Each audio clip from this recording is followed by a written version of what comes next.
الحمد لله نحمده ونستعينه ونستغفره ونؤمن به ونتوكل عليه ونعوذ بالله من شرور أنفسنا ومن سيئات أعمالنا من يهده الله فلا مضل له ومن يضلل فلا هادي له ونشهد أن لا إله إلا الله وحده لا شريك له ونشهد أن سيدنا ومولانا محمدا عبده ورسوله أرسله الله تعالى إلى كافة الناس بشيرا ونذيرا وداعيا إلى الله بإذنه وسراجا منيرا أما بعد فأعوذ بالله من الشيطان الرجيم بسم الله الرحمن الرحيم إن عدة الشهور عند الله 12 شهرا في كتاب الله يوم خلق السماوات والأرض وما فيهن يوم خلق السماوات والأرض منها 4 حرم وقال الله تبارك وتعالى في مقام آخر والفجر وليال عشر صدق الله مولانا العظيم وعن ابن عباس رضي الله تعالى عنهما قال قال رسول الله صلى الله عليه وسلم ما من أيام العمل الصالح فيهن أحب إلى الله من 10 ذي الحجة قالوا يا رسول الله ولا الجهاد في سبيل الله قال ولا الجهاد في سبيل الله إلا رجل خرج بنفسه وماله فلم يرجع من ذلك بشيء رواه البخاري أو كما قال النبي صلى الله عليه وسلم صدق الله مولانا العظيم وصدق رسوله النبي الأمي الكريم ونحن على ذلك من الشاهدين والشاكرين ونحن على ذلك من الشاهدين والشاكرين والحمد لله رب العالمين سلام على خير الأنام وسيدي حبيبي إله العالمين محمد بشير نذير هاشمي مكرم عطوف رؤوف من يسمى بأحمد درود شریف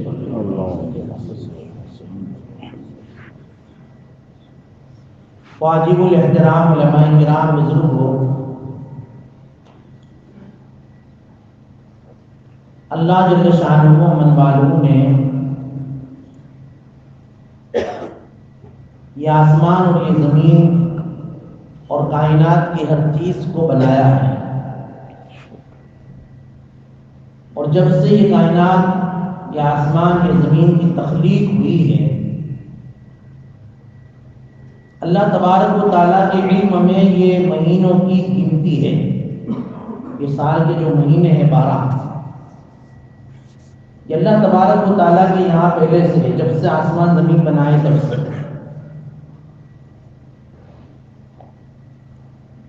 اور ان 12 مہینوں میں بھی اللہ تبارک و تعالیٰ نے 4 مہینوں کو بہت ہی خصوصیت اور محترم، معظم اور برکت اور رحمت والا بنایا ہے۔ ویسے اللہ تبارک و تعالیٰ ہی نے تمام دنوں کو، مہینوں کو، راتوں کو، اوقات کو اللہ ہی نے پیدا کیا ہے، لیکن ان دنوں میں، مہینوں میں، راتوں میں، اوقات میں، ہفتوں میں بعض جو ہے اوقات کو، ہفتوں کو، مہینوں کو، دنوں کو، راتوں کو اللہ تعالیٰ نے دوسری دنوں راتوں پر فضیلت دی ہے۔ یہ اللہ کی تخصیص ہے، مصلحت ہے، نوازنے کے عجیب عجیب بہانے ہیں اپنے بندوں کو۔ اس لیے ہفتے میں اللہ تعالیٰ نے جمعہ کو سب سے افضل دن بنا دیا کہ یہ سید الایام، کہ ہفتوں میں سب سے دنوں کا سردار جمعہ۔ بھائی سال کے جو 12 مہینے ہیں ان 12 مہینوں میں رمضان کو تمام مہینوں کا سردار بنا دیا۔ تو دنوں میں جمعہ کو، راتوں میں شب قدر کو، مہینوں میں رمضان المبارک کو، یہ اللہ تبارک و تعالیٰ کی تخصیص ہے۔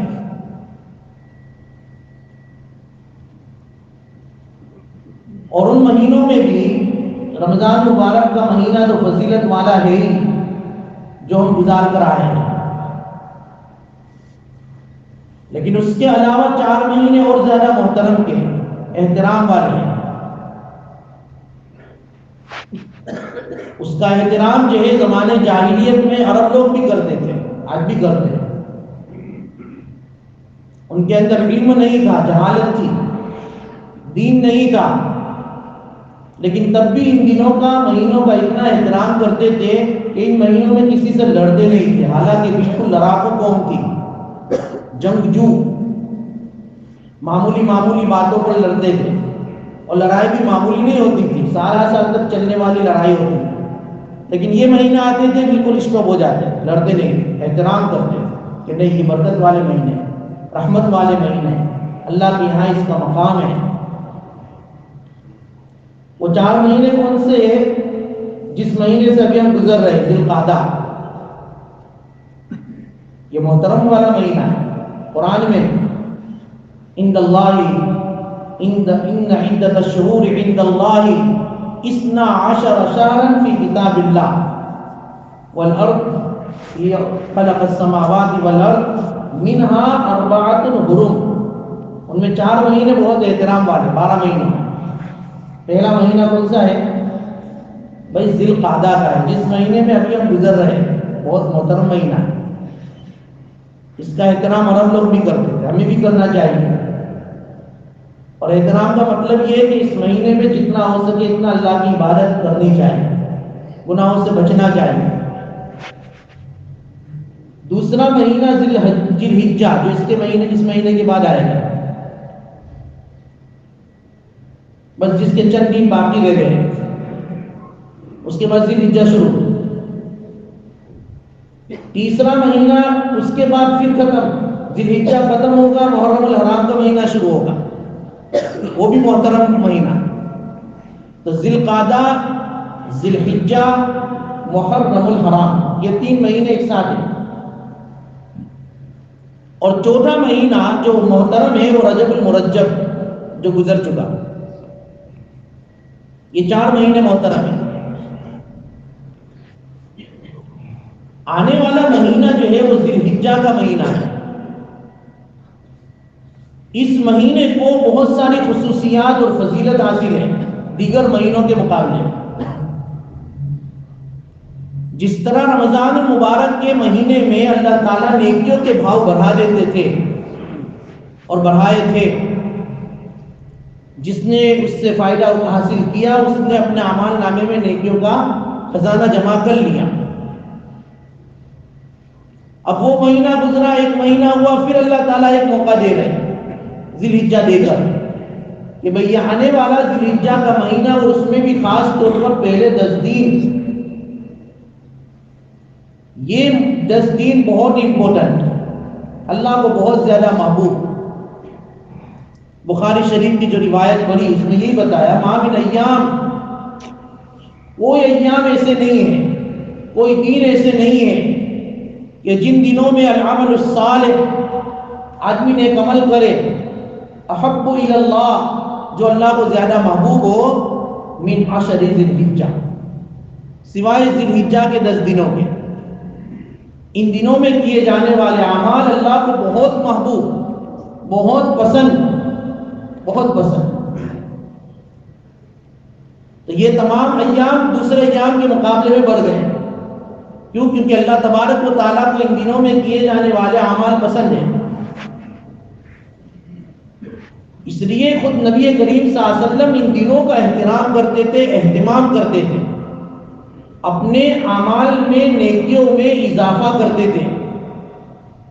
فرائض تو پڑھنے ہی پڑھنے ہیں، لیکن اس کے علاوہ نوافل کا اہتمام، ذکر و اذکار کا اہتمام، تلاوت کلام مجید کا اہتمام، تسبیح کا اہتمام، صدقات زکوٰۃ جو رہ چکی ہے اس کا اہتمام. کیونکہ ان دنوں میں اللہ کو پسند ہے، اور جو اللہ کو پسند ہے تو پھر اللہ تبارک و تعالیٰ جب عمل پسند ہے تو عمل کرنے والا بھی پسند. اللہ تبارک و تعالیٰ کو وہ آدمی بھی محبوب بن جاتا ہے جو یہ عمل کرتا ہے. ان دنوں کی قدر کرو. اس لیے کہا فلا تظلموا فیہن انفسکم، ان دنوں میں اپنے آپ پر ظلم نہ کرو. عمل کرنا ہے، نیکیاں کرنی ہے، اور نیکیاں ہوتی ہیں ہم سے الحمدللہ، لیکن گناہ سے ہم بچتے نہیں ہیں. اس لیے کہا فلا تظلموا فیہن انفسکم، اپنے آپ پر ظلم مت کرو. اور ظلم کرنے کا مطلب یہ کہ گناہ کر کے اپنے نیکیوں کو دو مت ڈالو، بالکل اکول نہ ہو جاؤ جیسے تھے ایسے، کہ رحمان بھی راضی رام بھی راضی، کچھ بھی نہیں. کہاں گئے تھے کہ کہیں نہیں، کیا لائے تھے کچھ نہیں. ایسا نہ ہو. یہ ہماری زندگی کے ایام، یہ سال، یہ مہینے ایک دھکا نہ ہو، بلکہ اس کو قیمتی بناؤ. اور قیمتی بنے گے اعمال سے، اور یہ اعمال کی حفاظت ہوگی اجتناب معاصی سے. آدمی گناہوں سے بچے، اس لیے اعمال خوب کرو. ان دنوں میں نمازوں کا اہتمام بڑھ جانا چاہیے. باقی دنوں کے اندر اگر ہماری تکبیر اولیٰ جاتی ہے تو ان دنوں میں نہیں جانی چاہیے. اہتمام کرو. اس لیے علماء نے لکھا ہے جو آدمی ان دنوں میں اپنے اعمال کا پابند بنتا ہے اور اعمال میں اور زیادہ جو ہے پختگی اختیار کرتا ہے، پورے سال اللہ تبارک و تعالیٰ اس کو اعمال کی توفیق دے دیتے ہیں ان دنوں میں اعمال کرنے کی وجہ سے. کیونکہ ان دنوں میں اعمال پسند ہے اللہ کو، اور جو ان دنوں میں اعمال زیادہ کرے گا، اہتمام سے کرے گا، بقیہ سال کے پورے دنوں میں اللہ تعالیٰ اس کے لیے اعمال کرنا آسان کر دے گا. اس لیے ان دنوں میں اعمال کرو. میں نے کہا کہ ذکر اذکار بھی کرو، تسبیحات کا اہتمام کرو. اس لیے کہا اللہ تعالیٰ کی تحمید، اللہ کی تسبیح، اللہ کی تقدیر ان دنوں میں خوب زیادہ کرو. حدیث میں عبداللہ بن عباس کی روایت ہے کہ ان دنوں میں اللہ تعالیٰ کو عمل محبوب ہے، اس لیے وہ عمل کرو جو اللہ کو محبوب ہے. اور اللہ کو محبوب کیا ہے؟ اللہ کو اپنی تسبیح بہت محبوب، تحمید بہت محبوب، تکبیر بہت محبوب. جو بندہ اپنی زبان سے اللہ کی تسبیح تحمید تکبیر کرتا ہے اللہ کو بہت پسند آتا ہے، کیونکہ اللہ قابل تعریف ہے. اس لیے اس کی تعریف جتنی کی جائے اتنی کم. اور جن جن کلمات کے ذریعے اللہ کی تسبیح تحمید تکبیر ہوتی ہے، ان تمام تسبیح تحمید تکبیر کا جو سردار ہے احادیث میں، جن کو کلمات تسبیحات اور کلمات تحمید اور کلمات تکبیر کا سردار بیان کیا ہے، وہ سبحان اللہ، الحمدللہ، اللہ اکبر، لا الہ الا اللہ. یہ جو ہے تمام تسبیح تحمید تکبیر کے سردار ہیں. جیسے روزانہ پڑھنی چاہیے، جس کو ہم تسبیح فاطمہ بھی کہتے ہیں، ہر نماز کے بعد پڑھنی چاہیے، چلتے پھرتے اللہ تبارک و تعالیٰ کا یہ ذکر کرنا چاہیے. ان دنوں میں اس ذکر کی تعداد بڑھا دینی چاہیے. اللہ تبارک و تعالیٰ نے ان ذکر میں بہت زیادہ ثواب بھی رکھا ہے. فضائل ذکر کے اندر ہم بارہا سنتے ہیں، لیکن ہمیں تو اب فضائل ذکر میں بیٹھنے کی بھی اللہ تبارک و تعالیٰ ہمیں توفیق عطا فرمائے، ورنہ دھیرے دھیرے مجمع کم ہوتے جا رہا ہے. مغرب کے بعد کی تعلیم کا مجمع بہت کم ہوتے جا رہا ہے. پہلا ہمارا پورا پیسج بھر جاتا ہے، اب 1 کوارٹر بھرتا ہے، صرف 1 کوارٹر. 3 کوارٹر ختم. یہ ہماری روحانی غذا ہے, اس کو ہمیں سننا چاہیے. سنیں گے تو عمل کا جذبہ آئے گا. سنتے ہی نہیں, وہ ایسا بھی نہیں کہ کام ہے, باہر نکل جاتے اور پھر باہر باتیں کرنے لگ جاتے. یہ جو ہے دین سے بے رخی, تعلیم سے بے رخی, یہ ہمارے لیے بہت بڑا نقصان کا باعث ہے. یاد رکھو, ہم روحانی غذا کو ترک کر رہے ہیں اور جان بوجھ کر ترک کر رہے ہیں. اللہ کا شکر ادا کرو کہ ایک ماحول اللہ نے یہاں دیا ہے. تعلیم کرنے والے حضرات ہیں, علماء کرام ہیں جو تعلیم کرتے ہیں. جو جماعتوں میں جاتے ہیں نا, ان سے کارگزاریاں پوچھو ساؤتھ افریقہ کے لوکیشنوں کی اور جو ہے دیگر مساجد کی, کہ وہاں تعلیم کرنے والے علماء بھی نہیں ہیں اور تعلیم کرنے والے ساتھی بھی نہیں ہیں. لوگوں کو فضائل اعمال سننی ہے لیکن ان کو سنانے والا کوئی نہیں. شکر ادا کرو, نعمت کی قدر کرو گے نعمت میں اضافہ ہوگا, اور نہیں کرو گے تو پھر جو ہے اللہ تبارک و تعالیٰ یہ نعمتیں چھین لیں گے. یاد رکھو, فضائل ذکر میں حضرت شیخ نے لکھا ہے کہ 100 مرتبہ آدمی سبحان اللہ پڑھے تو اس کو 100 عربی غلام آزاد کرنے کا ثواب ملتا ہے. عربی غلام بہت قیمتی ہوتے تھے. آدمی ایک غلام خرید کر اس کو آزاد کرے, یہ کوئی معمولی ثواب نہیں ہے, بہت بڑا ثواب ہے. 100 مرتبہ سبحان اللہ پڑھنے میں کتنی دیر لگے گی؟ 5 منٹ 60 منٹ. ثواب کتنا تو 100 عربی غلام آزاد کرنے کا. 100 مرتبہ الحمدللہ پڑھ لیا, ثواب کتنا؟ کہ ثواب اتنا کہ 100 گھوڑے مہا ساز و سامان کے, گھوڑوں کے اوپر ساز و سامان ہو, اور ان 100 گھوڑوں کو آدمی اللہ کے راستے میں جہاد کے لیے دے دے. جہاد کے لیے اتنا ثواب ہے 100 مرتبہ صرف الحمدللہ پڑھنے پر. اب ہم اللہ کے راستے میں بھائی 100 رین 200 رین خرچ کر سکتے ہیں, وہ خرچ کرنا بھی ہمارے لیے بہت مشکل ہے. اللہ ماشاء اللہ کبھی 10 رین 20 رین صدقہ دے دیتا ہوں. اب یہاں تو 100 گھوڑے اور اس پر بھی ساز و سامان. محدثین نے اس کی شرح میں لکھا ہے کہ اس زمانے میں جو ہے جہاد میں گھوڑے دیے جاتے تھے, اس لیے گھوڑوں کا تذکرہ کیا. اب جو ہے اب تو گھوڑوں کا زمانہ نہیں ہے, ٹینکوں کا زمانہ ہے. تو آدمی الحمدللہ 100 مرتبہ پڑھے گا تو 100 مرتبہ 100 ٹینک بھر کر اللہ کے راستے میں جو ہے جہاد کر رہے, جہاد کے لیے دے دے, اتنا ثواب ہے الحمدللہ پڑھنے کا. آپ اندازہ لگاؤ ثواب. اللہ تو دینا چاہتے ہیں, نہیں بھائی لینے والا کوئی ہونا چاہیے. ہم تو ماہر ہے مکرم, کوئی سائل ہی نہیں, راہ دکھلائے کسے, کوئی راہ منزل ہی نہیں. ہم تو توجہ کرنے کے لیے جو ہے ہر وقت تیار ہیں, ہم تو نوازنے کے لیے بیٹھے ہوئے ہیں, لیکن کوئی ہونا بھی تو چاہیے, عمل کرنے والا بھی تو ہو. 100 مرتبہ الحمدللہ پڑھو. 100 گھوڑے مہا ساز و سامان کے اللہ کے راستے میں آدمی جہاد میں دے میں اتنا ثواب. اور اللہ اکبر 100 مرتبہ کہے. حدیث میں ہے, حضرت شیخ نے بھی لکھا ہے کہ اس کو 100 اونٹ اللہ کے نام پر قربان کرے اور پھر وہ اللہ کی بارگاہ میں قبول بھی ہو جائے. 100 اونٹ ذبح کرنے کا, قربانی کرنے کا ثواب. اندازہ لگاؤ, ایک اونٹ کی قربانی جس کے اندر 60 بھاگ ہے. اب 100 اونٹ کی قربانی یعنی 700 قربانی کا ثواب. ایک قربانی کا ثواب آدمی کا جو ہے جانور کے خون کا قطرہ زمین پر گرتا نہیں, اس سے پہلے قربانی کرنے والے کی مغفرت ہو جاتی ہے. باقی قطرات پر درجات بلند ہوتے ہیں, ہر بال کے عوض میں نیکیاں ملتی ہے.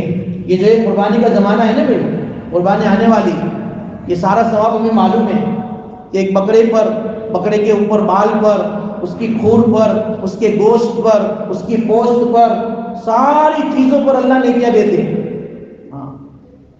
اور مغفرت ہو جاتی ہے. مغفرت کوئی معمولی چیز ہے, اس لیے صاحب نصاب پر قربانی واجب ہے. جو اللہ تعالیٰ نے جس کو مال دیا ہے, جس سے زکات واجب, اس پر قربانی واجب. جس پر قربانی واجب ہے وہ قربانی ادا کرے. اللہ کے نبی نے کہا کہ جس پر قربانی واجب ہو اور وہ قربانی نہ کرے فلا یقرب مصلانا, وہ میرے عیدگاہ کے قریب بھی نہ آئے. عید پڑھنے کیوں آتے ہیں بھائی؟ تیرے اوپر قربانی واجب تھی اور تو نے ادا نہیں کی اور عید پڑھنے آ رہا، ہماری عیدگاہ کے قریب بھی نہ۔ اللہ کے نبی نے سخت لہجے میں یہ بات فرمائی۔ اللہ کے نبی صلی اللہ علیہ وسلم فرماتے کہ جو 100 مرتبہ اللہ اکبر کہے اس کو 100 اونٹ اللہ کے راستے میں قربانی کرنے کا ثواب ملتا ہے، اور وہ قربانی جو اللہ کے یہاں مقبول ہو گئی۔ ہم قربانی کریں تو ہو سکتا ہے کہ اس میں کچھ کمی ہو، ہمارے پیسوں میں کوئی کمی ہو یا ہماری نیتوں میں کوئی جو ہے فتور آ گیا ہو، ساری چیزیں ہیں کہ قبول ہونے نہ ہونے میں شک ہے، لیکن اللہ اکبر کے پڑھنے پر 100 اونٹ قربان کرنے کا ثواب، اور وہ بھی اللہ کے یہاں مقبول ہو گئی، اتنا ثواب۔ اس کا مطلب یہ نہیں کہ جس پر واجب ہے وہ جو ہے عید کے دن 100 مرتبہ اللہ اکبر پڑھ لے، قربانی کا جو ہے اس کے اوپر سے فریضہ اور وجوب ختم ہو جائے گا، ایسی بات نہیں۔ وہ تو واجب ادا رہے گا، وہ تو کرنا ہی کرنا ہے، ثواب الگ ہے، وجوب الگ ہے، یہ تو کرنا ہی ہے۔ ورنہ کوئی یہ بات نہ سمجھے اور اس کو جو ہے غلط طریقے پر نہ جو ہے سمجھ میں لے لے کہ بھئی بہت اچھا مسئلہ ہو گیا، اب تو جو ہے 100 مرتبہ اللہ اکبر پڑھ لو، بلکہ 100 نہیں 1000 مرتبہ پڑھ لیں گے، بکرے بہت مہنگے ہو گئے ہیں۔ نہیں، واجب ہے، جتنے مہنگے ہوتے ہیں اتنے اللہ تبارک و تعالیٰ کی طرف سے جو ہے بھئی انکم بھی ایسی آتی ہے۔ اللہ تعالیٰ نے قیامت تک قربانی کو واجب قرار دیا ہے، انتظام اللہ خود کرتے ہیں، جتنا پہلے نہیں تھا اب ہے، اور اب کے بعد جو ہے زندگی کے جتنے ایام آئیں گے اتنا اللہ دیں گے۔ نیکی کرنے پر، وجوب کے ادا کرنے پر، فرائض کے انجام دینے پر آدمی جو ہے مہنگا سستا نہ کرے، بلکہ کرے خوش دلی سے کرے۔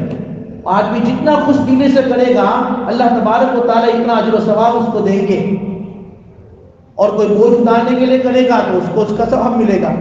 اللہ نیتوں کے اوپر جو ہے فیصلے کرنے والے ہیں۔ تو بہرحال ان دنوں میں اعمال کریں، نیک عمل کریں، اور خاص کر گناہوں سے بچیں۔ میں نے کہا نیکی ہم کر لیتے ہیں، ہم سبحان اللہ بھی پڑھ لیتے ہیں، الحمدللہ بھی پڑھ لیں گے، اللہ اکبر بھی پڑھ لیں گے، اور لا الہ الا اللہ بھی پڑھیں گے کہ لا الہ الا اللہ تو پھر ان تمام جو ہے تسبیحات کا سردار کہ لا الہ الا اللہ 100 مرتبہ آدمی پڑھ لے۔ حدیث میں آتا ہے کہ زمین آسمان کے درمیان کی جتنی خلا ہے نا، یہ جتنا ایم کی جگہ ہے، یہ ساری نیکیوں سے اللہ تعالیٰ بھر دیں گے، اس کے اعمال نامے، اس کے عمل نامے۔ اس لیے نیکیوں کو خوب کریں۔ اللہ سبحانہ و تعالیٰ نے بہت سارے اعمال ایسے بتائے جو بہت ہی زیادہ آسان ہیں اور اس کے ثواب بہت زیادہ ہے، اس لیے ان اعمال کو کریں۔ تسبیحات کا اہتمام ہو، نمازوں کا اہتمام ہو، اور گناہوں سے اپنے آپ کو بچائیں، اور گناہوں میں بھی خاص جو کبیرہ گناہ ہیں ان سے بچیں۔ بھائی مثال کے طور پر نماز چھوڑنا جو فرض ہے، اب اس کو چھوڑنا کبیرہ گناہ ہے۔ نماز چھوڑنا تو ہر وقت گناہ ہے، لیکن ان دنوں میں ہماری نماز نہ چھوٹے، ان دنوں میں جھوٹ ہماری زبان پر نہ آئے، ان دنوں میں غیبت ہم نہ کریں، ان دنوں میں بدنظری بدنگاہی ہم نہ کریں، اپنے آپ کو گناہوں پر کنٹرول کریں، شریعت سنت کا پابند بنائیں، اپنا چہرہ اگر جو ہے سنت کے مطابق نہیں ہے داڑھی رکھے۔ یہ داڑھی مدنے والا جو ہے نا وہ ہمیشہ 24 گھنٹے گناہ میں رہتا ہے، یاد رکھنا، ہمیشہ یہ داڑھی منڈا ہوتا ہے۔ ایک ہوتا ہے اپنے پاجامہ کو ٹخنوں سے نیچے لٹکانے والا، جھبا ہو یا پاجامہ ہو، لنگی ہو یا لہنگا ہو، جو بھی ٹخنوں سے نیچے لٹکائے گا یہ جو ہے گناہ ہے۔ حدیث میں آتا ہے کہ جو ٹخنوں سے نیچے اپنی ازار کو لٹکائے گا اس کے ٹخنے جہنم میں جلائے جائیں گے۔ یہ تکبر کی نشانی ہے۔ اللہ تعالیٰ ہماری حفاظت فرمائے، خاص طور پر ہمارے نوجوانوں کی، جس نے اس کو فیشن بنا کے رکھا ہے۔ اب داڑھی بھی رکھتے ہیں تو داڑھی میں بھی جو ہے کوئی بات کو منہ ڈالتے ہیں بالکل ہی ختم، اور بعض لوگ جو ہے اس کو قطرتے رہتے ہیں۔ ایک مشت ہو جائے پھر کاٹو کوئی حرج نہیں، لیکن ایک مشت سے پہلے داڑھی کو چھیڑو مت۔ یہ سنت رسول اللہ ہے، یہ تمہارے جو ہے چہرے کی خوبصورتی ہے۔ اور کاٹنے والا منڈوانے والا یہ دونوں گناہ میں برابر ہے، اس لیے اس کا اہتمام کریں۔ منڈوانے والا ظاہری بات ہے وہ تو بہت ہی زیادہ گنہگار ہے، لیکن جو کترواتا ہے بھئی یہ بھی تو سنت رسول اللہ کے خلاف ہے، اس کو بھی فیشن کے طور پر نہ رکھے، جب ہم نے داڑھی رکھی ہے تو سنت کے مطابق رکھیں، ان ایام میں اس کا بھی خیال رکھیں کہ ہمارا کوئی جو ہے عمل شریعت اور سنت کے خلاف نہ ہو، اس کا اہتمام۔ یہ ایام بہت قیمتی ایام ہیں، ان ایام میں وہ عبادتیں اللہ تعالیٰ نے فرض کی ہے جو عبادتیں ان ایام کے علاوہ آدمی انجام بھی نہیں دے سکتا ہے۔ بھائی حج ان ایام میں ہی کیا جا سکتا ہے۔ دوسرے سال کے کتنے دن ہیں؟ 365 دن ہیں، لیکن ان 5 دنوں میں حج ہوگا، ان کے علاوہ نہیں ہوگا۔ اللہ نے ان ایام کو کتنے خصوصیتوں سے نوازا ہے۔ قربانی ان ایام میں ہوگی، اس کے علاوہ آدمی کتنے بھی بکرے ذبح کرے، روزانہ بکرے ذبح کرے، گائے کرے، اونٹ ذبح کرے، کوئی ثواب نہیں، لیکن ان دنوں میں کرے گا تو ثواب۔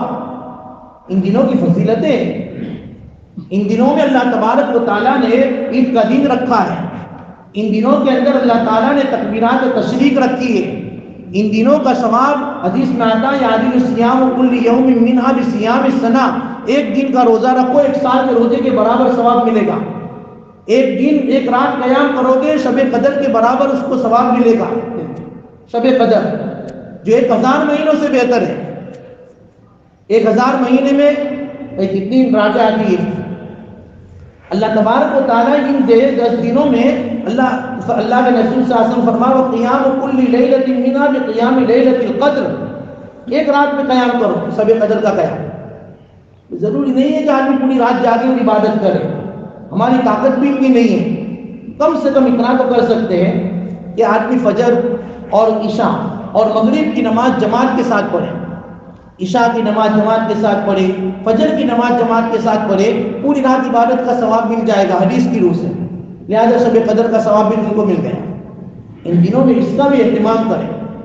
ان دنوں کے اندر جیسا کہ حدیث میں آتا ہے ایک مستحب عمل ہے، واجب اور فرض نہیں ہے، کہ بھئی چاند دیکھ لیا ذی الحجہ کا، جس پر حج اور جس پر قربانی واجب ہے، اپنے ناخنوں کو نہ کاٹے، اپنے بالوں کو نہ کاٹے، چاہے مونچھ کے بال ہو، داڑھی کے بال تو ویسے بھی نہیں کاٹنے چاہیے، ذی الحجہ ہو کہ نہ ہو، لیکن مونچھ کے بال ہے، ناخن ہے، زیر ناف کے بال ہے، یہ سارے بال ان دنوں میں نہ کاٹیں، حاجیوں کی مشابہت اختیار کریں۔